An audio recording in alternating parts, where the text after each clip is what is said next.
नमस्कार. डिजिटल श्रीमती या चॅनलमध्ये तुम्हा सर्वांचे खूप खूप मनापासून मी स्वागत करते. आपल्या सगळ्यांच्या द्वितीय सत्र परीक्षा चालू आहेत आणि त्या परीक्षेचे मार्क आता तिसरीपासून पुढचे जे वर्ग आहेत तर त्या वर्गांसाठी आपल्याला पॅट म्हणजे पायाभूतचे जे मार्क आहेत ते आपल्याला ऑनलाईन भरायचे आहेत आणि पायाभूतचे ऑनलाईन मार्क भरताना काही जणांना अनेक अडचणी येत आहेत आणि त्या अडचणी त्यांनी मला कमेंटमध्ये ते विचारतात पण की मी मागच्या वेळेस माझा एक व्हिडिओ काढलेला आहे त्यावर आधारित आणि ते सगळ्या बाबी मी त्याच्यातही क्लिअर केल्या होत्या, पण बरीच लोक स्किप करत करत व्हिडिओ पाहतात त्यामुळे त्यांना ते कळत नाही. तर कृपया व्हिडिओ स्किप करून पाहू नका, पूर्ण पहा, त्यामुळे आपल्याला पूर्ण माहिती मिळते. तर त्याच्यामध्ये ज्या काही उणीवा आहे म्हणजे जे काही प्रश्न विचारले गेले त्यामध्ये जे काही प्रश्न विचारले गेले त्याची आज आपण त्याच्याबद्दल बोलणार आहोत.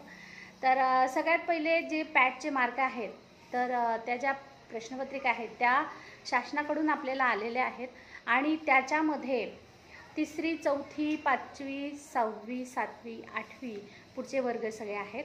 तर पहिली दुसरीसाठी हे नाही आहे. तर जे काही आहे तुम्ही जे गुणदान केलेलं आहे प्रश्नपत्रिकेमध्ये तर तुम्ही त्याची अशी कच्ची माहिती आधी स्वतःजवळ ठेवा. म्हणजे याच्यामध्ये काय आहे की जे काही क्षमतानिहाय ज्या काही अध्ययन निष्पत्तीनिहाय प्रश्न होते त्या प्रश्नाला किती मार्क आहेत तर त्या सगळ्या अध्ययन निष्पत्ती पण इथे लिहिलेल्या आहेत सगळ्या आणि त्यावर तुम्ही किती गुणदान केलं आहे कोणत्या प्रश्नाला ते सगळं काही याच्यामध्ये लिहिलेलं आहे. तर असा एक कच्चा कागद तुमच्याजवळ ठेवा म्हणजेच ऑनलाईन मार्क भरताना आपल्याला फटाफट मार्क भरता येतील. बरं, आता त्याच्यामध्ये असं विचारलं बऱ्याच जणांनी की आमचा शालार्थ ID बरोबर आहे तरीसुद्धा आम्हाला आमचं ते सांगतं आहे की तुमचा इनव्हॅलिड आहे किंवा होत नाही आहे ती प्रोसिजर.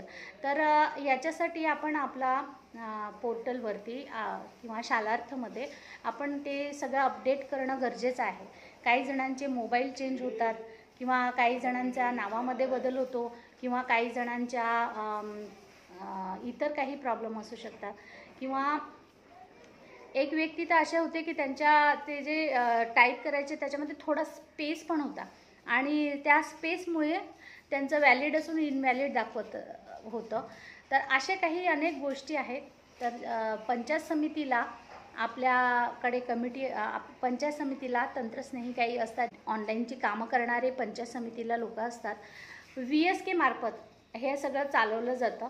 आता विद्या समीक्षा केंद्रामध्ये ही सगळी माहिती सेव्ह केली जाते, हा डाटा सेव्ह केला जातो. तर VSK काय आहे त्याच्याबद्दल पण माझे व्हिडिओ आहे, तुम्ही जर पाहिले नसेल तर मी लिंक खाली डिस्क्रिप्शन बॉक्समध्ये देऊन देईल, तिथून तुम्ही पाहू शकता. तर हे जे मार्क आहेत तर या मार्कांसंबंधित ज्या लिंकवर ही मार्क भरायची आहेत तर ती लिंक मी खाली डिस्क्रिप्शन बॉक्समध्ये देऊन देईल किंवा ती लिंक इथे स्क्रीनवर तुम्हाला दिसत असेल तर अशी क्रोम ब्राउझरला जाऊन टाईप केलं वरती सर्चमध्ये तरीसुद्धा तुम्ही या पेजवर याल आणि ही माहिती तुम्ही व्यवस्थित भरू शकाल, याचे मार्क तुम्ही भरू शकाल किंवा तुमच्याकडे स्विफ्ट चॅट असते. आता ही जी माहिती भरायची आहे तर ही माहिती कशी भरायची आहे तर बऱ्याच लोकांना विसरल्यासारखं होतं. तर आपण स्विफ्ट चॅट म्हणून नावाचं एक ॲप्लिकेशन डाउनलोड केलेलं आहे प्रथम सत्र परीक्षेलाच. तर त्यावेळेस आपण मार्कही भरलेले होते. तर तेच स्विफ्ट चॅट ॲप ओपन करायचं आहे. ओपन केल्यावर त्याच्यामध्ये 3 ऑप्शन मिळतात.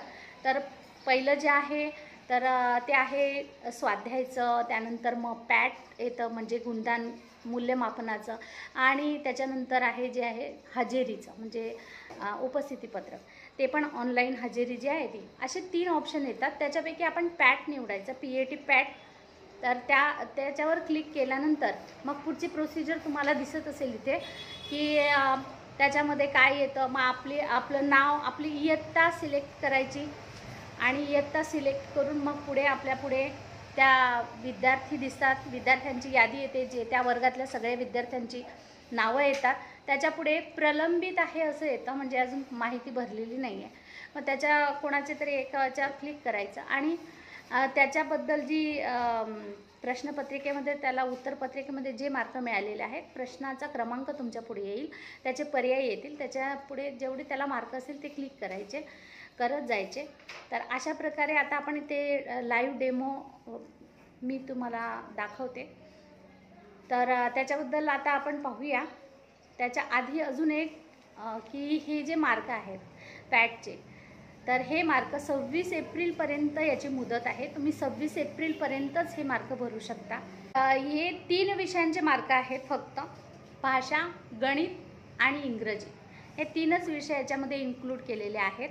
तर तुम्ही हे मार्क ऑनलाईन लिंकद्वारे भरू शकता किंवा स्विफ्ट चॅट ॲपमध्ये सुद्धा जाऊन भरू शकता. आणि याच्यामध्ये भरताना अजून एक शंका विचारली गेली होती की आमचं जर काही चुकलं तर मग काय करायचं. म्हणजे एका मॅडमचा मला फोन आला होता की माझं ना पहिलीच मुलगी मी भरते आहे, पण तिच्यानं दुसऱ्या प्रश्नाला तिला इतके मार्क आहे, पण माझ्याकडून इतके चुकीने दिले गेले, बटन दाबलं गेलं, मग काय करायचं. तर आपल्या पुढे ऑप्शन असतात. अशा प्रकारे तुम्हाला बाजूला दिसत असेल की त्याच्यामध्ये ते जे 4 टिपके आहेत, तर ते होम मेनूवर जाण्याचे आहेत. किंवा होम मेनू हा पण ऑप्शन असतो तिथे, त्यालाही क्लिक करून तुम्ही जाऊ शकता. किंवा त्या 4 टिपक्यांना पण क्लिक करून तुम्ही होम मेनूवर जाऊ शकता. आणि मग तिथे 3 ऑप्शन येतात. तर त्याच्यामध्ये एडिटचा पण ऑप्शन येतो. तर तुम्ही एडिटच्या ऑप्शनवर क्लिक करून जे काही मार्क चुकीचे भरले गेले असतील ते मार्क तुम्ही करेक्ट करू शकता आणि ती माहिती भरू शकता. किंवा तेही नाही जमलं तर तुम्ही त्या वर्गाचं, म्हणजे तुमचा पट जर कमी असेल, विद्यार्थी संख्या कमी असतील, तर तुम्ही सुरुवातीपासून भरू शकता. त्या विषयाचं फक्त त्या वर्गाचं सुरुवातीपासून भरू शकता, काही हरकत नाही, तेही होतं. पण फार इझी आहे. आणि जर तुम्हाला भरायचं असेल, जर तुम्ही होम मेन्यूवर गेला आणि कधी कधी तुम्हाला असं येतं की तुम्ही जर होम मेन्यूवर जाणार असाल तर तुमचे हे जे भरलेले मार्क आहेत हे सेव्ह होणार नाही, असा एक मेसेज येतो. पण तसं काही नाही आहे, ऑटोमॅटिक ते सगळं सेव्ह होतं. तुम्ही जरी गेलात तरी. हा प्रयोग मी करून पाहिलेला आहे की सगळ्या मुलांचे सगळे मार्क भरले, तरी मी होम मेनूवर जायचं बटन दाबलं तरी तिथे आलं की तुम्हाला तुमची माहिती सेव्ह होणार नाही. पण तसं काही झालं नाही, ते सगळी माहिती सेव्ह झाली. तर असो, याच्यामध्ये काही थोडेसे असे काही खाचखळगे आहेत, पण आपण बिंदास तुम्ही हे करा, बिंदास करून बघा, काही नाही, सगळं व्यवस्थित मार्क भरल्या जातात. तर व्हिडिओ आवडल्यास नक्की लाईक करा, शेअर करा. चॅनलवर नवीन असाल तर सबस्क्राईब करा. चॅनल शिक्षकांसाठीच आहे. धन्यवाद.